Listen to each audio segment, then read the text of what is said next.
Good morning. I'm here on the eastern reef of the San Rafael Swell in southern Utah, and it's early. It's about 8:15. I'm gonna leave camp now. I'm gonna go for a hike and eat some breakfast along the way, just some Pop-Tarts and a fruit cup. I don't really feel like cooking anything right now. Got some very interesting stuff planned for today, and let's start it off with a good hike a little bit south of here.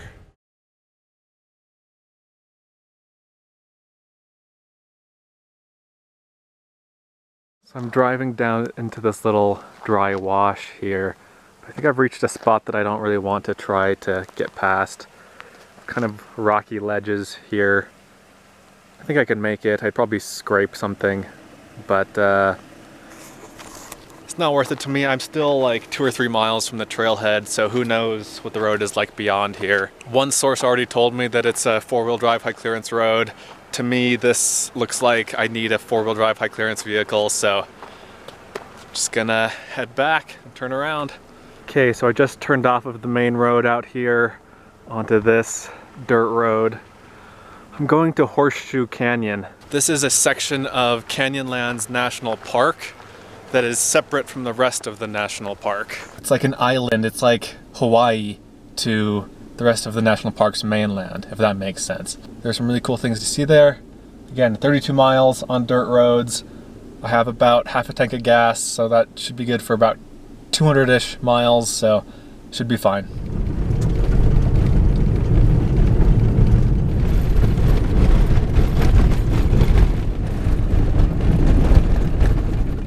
Got some pretty bad traffic on the road here.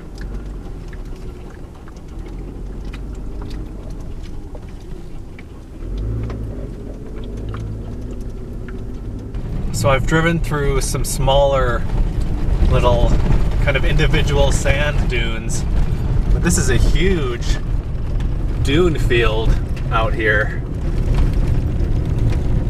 This is pretty impressive.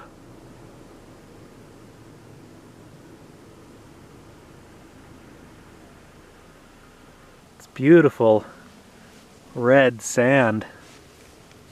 Very, very fine sand.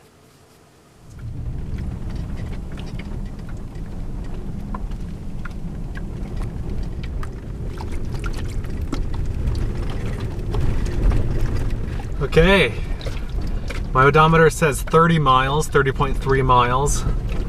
I'm at the trailhead. Looks like there are a couple of cars parked over here, a couple of people camped over here. There are a handful of other campsites I'm passing by, I'm seeing.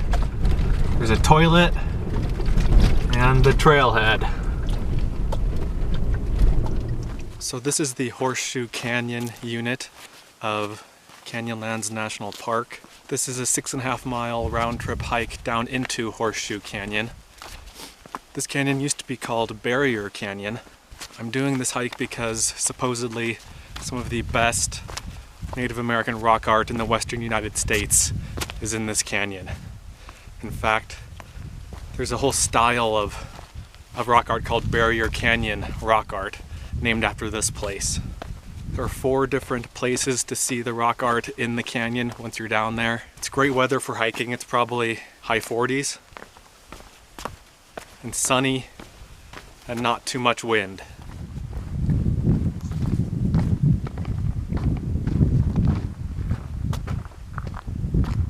I've been to Canyonlands National Park a few times before, but always the eastern section, closer to Moab.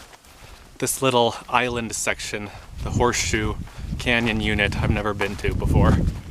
I think this is supposed to be a dinosaur footprint.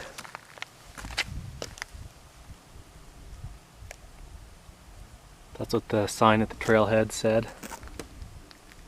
I'll have to take their word for it.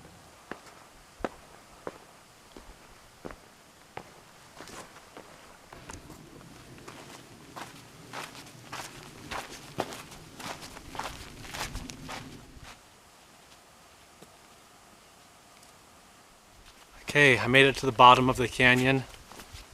Took about 33 minutes to do. It's beautiful.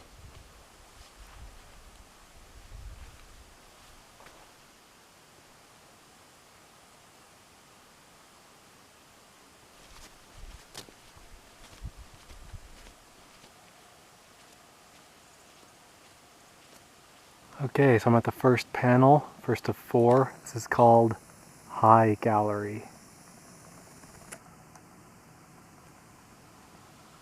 You can see why, it's high above the ledges below it here.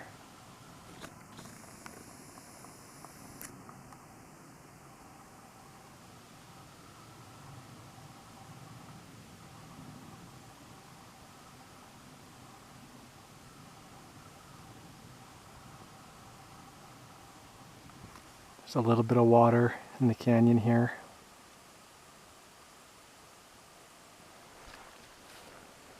And some snow.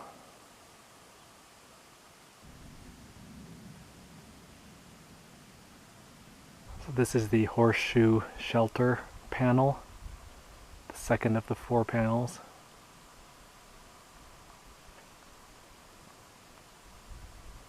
These are maybe 2 to 3 feet high. Those last ones were probably 4 to 6 feet high. I always like seeing handprints, and you can see some of them up there. The sign at the trailhead said exactly how old these are, but I don't remember. Thousands of years old. I don't understand why people don't have to clean up after their horses. I mean, there's just so much of it. And it's right below the pictographs. I hate horses on trails. I'm sorry if you love horses, but I've had to walk through too much horse poop in my day. I'm not a fan of horses on trails. I think the next site is somewhere over here. If you can see those people. And it's called the Alcove.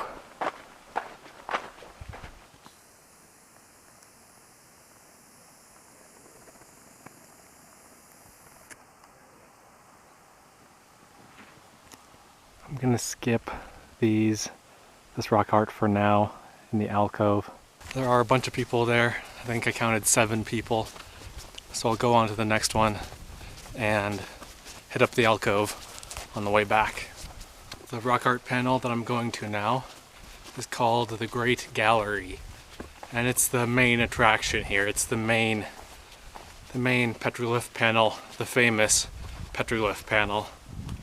Alright, I see the Great Gallery in front of me.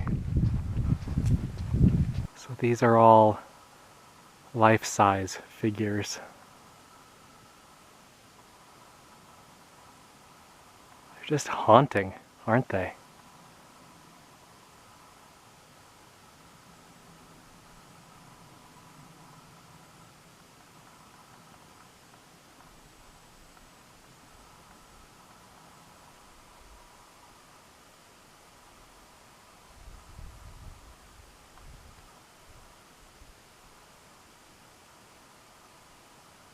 There's a little chain fence here, so they don't want you going actually up to the rock art itself, but wow. This has got to be the most impressive pictograph panel I've ever seen.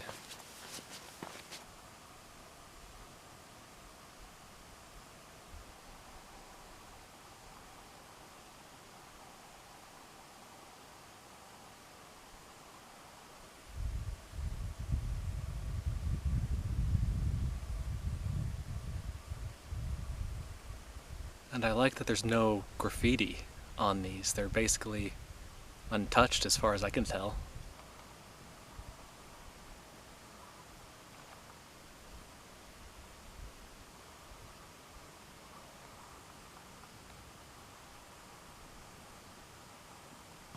I wish you could be here to see this, because I know the video just isn't going to do it justice. But it's spectacular. If you're into this sort of thing. If not, you might just think, oh, it's graffiti or something, but I think it's beautiful. I can't imagine how hard life must have been here to live in a place like this. It's 12:45, I'm guessing it'll take me a couple hours to get back, and I probably won't be doing much video because you've already seen all of this before, except for that one rock art panel that I didn't show you before, that I skipped by, that I will show you on the way out. You can see that it was kind of dabbed down with something. Some kind of a brush.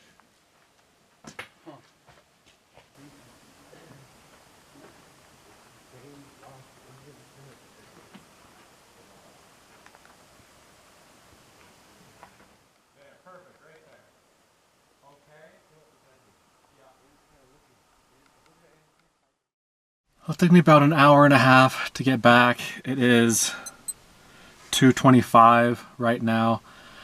I'm gonna drive back to the area where I was earlier today, down to the Goblin Valley area. And then I might do a hike there tonight in that area, or I might just camp and relax for the rest of the day, and then do the hike tomorrow. We'll see. But it feels good to be back in the car, and I've got a cold drink here to pop open, and looking forward to being able to make forward progress without having to actually walk.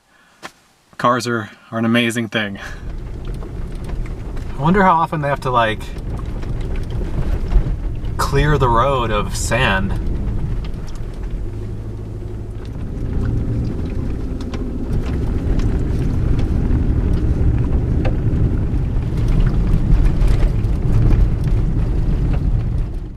Okay, so let me bring you up to date a little bit. I'm in Hanksville right now, which is about 25 miles south of where I've been the last couple of days. It's the nearest town. It's a small town, but you know, there are a few gas stations and a few restaurants and things like that. I came here because I was below a quarter tank of gas, and I get really nervous when I'm below a quarter tank, and so I decided I'd rather spend, you know, $5 in gas, $5 or $6 in gas getting back to town and topping up than be out somewhere and not only potentially run out of gas, but just like the anxiety of running out of gas. That's really what I'm paying for when I top up.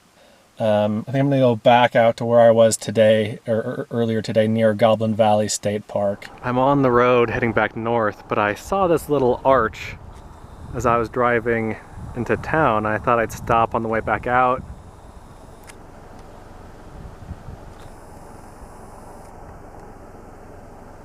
Unique little arch.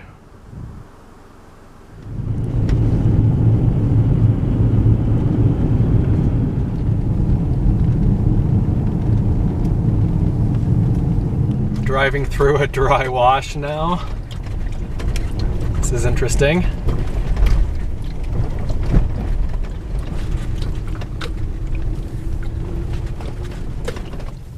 So I found a campsite. It's a pretty cool campsite, great views. But I wanted to talk a little bit about this area. So west of Goblin Valley State Park, there's a paved road that continues going along the edge of the San Rafael swell of the reef. And then it goes for several miles, and then it ends at a famous hike, at a really well-known hike called Little Wild Horse Canyon. It's a beautiful little canyon, slot canyon, you know, very tall walls, very close together. Has some great narrow sections. It's a very popular hike. I did it probably, I don't know, 7 or 8, 9 years ago, something like that. And it is a very good hike, but it's also very, very popular. So the paved road ends there, but a dirt road drops down into the wash and then drives through a wash for another, I don't know how many more miles. So you saw me drive through the wash a little bit, and there were a couple little campsites branching off from the wash. And so that's where I am right now. And I guess I'll give you the tour. So there's the campsite by those nice kind of dead looking cottonwood trees. The wash itself, the dry stream bed, is just beyond. It's about 50 feet past my car down there, and that's where the road is too. Got some really cool cliffs.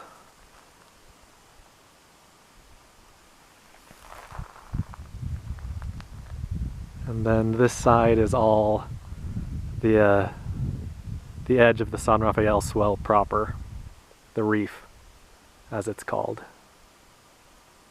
So super cool campsite, very quiet. There were probably 20 cars at the Little Wild Horse Canyon trailhead, and you know, I don't know how many people go beyond that like I did, but I did. If you do keep going down the wash, eventually you'll get to the Muddy River. There's a really cool hike that involves walking through the river, like along the river, along the riverbed, through these really narrow slot canyons. It's called the Chute of Muddy Creek. Another incredible hike in this, it's not really in this area, but you know, further upstream. Incredible hike. I did that one a bunch of years ago too. I'll include some pictures of that. Here's looking at the campsite from the other side. So I made a couple of turkey sandwiches for dinner. It's just pepper jack cheese, turkey, and some pesto. Pretty standard stuff for me, pretty simple. One other thing I wanted to mention about when I went into town earlier is that I was able to throw out all my trash, which was really nice. I had 4 days worth of accumulated trash.